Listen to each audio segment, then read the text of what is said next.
Sure, this is Hyper, and this is Phil. Come on, Phil. And this is Phil.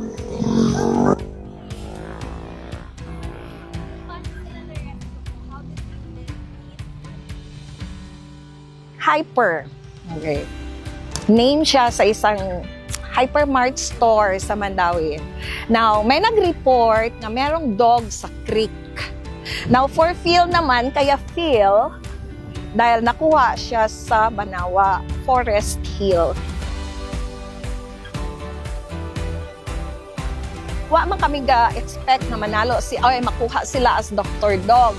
But during the temperament test, nakapasagid sila as in, kapasagid sila sa lahat ng requirements ng ng Dr. Dog to provoke the dogs nga kagatin ka.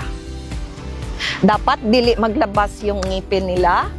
Dapat dili sila mag-growl. Dapat walay mga biting play bite, something ganun. So, i-push mo sila to the limit ang ila temperament because they will deal man with children na may mga issues. Yes, so medyo big siya nga responsibility for the dog. That's why the temperament test is very important because we're dealing man sa mga children with trauma, children with issues sa mga police or something ganon ba, and then meron din mga issues sa mga sex abuse. So I think the therapy dog, di ba sinabi natin makatanggal man na stress ang mga dog. So, I think dako na ang ila ma-help sa mga issues na ganon, especially sa mga traumatized na bata na may mga trauma. Pag makakita tao, magtago, mahadlok, kahit ano pa ng rehab namon. So, it's very strange lang talaga nga nakapasa yung ASPI namin. Of course, kay mag-start naman sila sa June sa ilang mga session.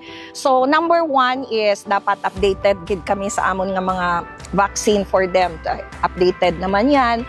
Ang nutrition nila, di ba? Kailangan talaga may socialization sila every week or every day. Kay, remember, mga bata, baya, ang temperament na nila, kay grabe na, di ba? Maka-excite or something. So, kailangan gid siya i-socialize palagi.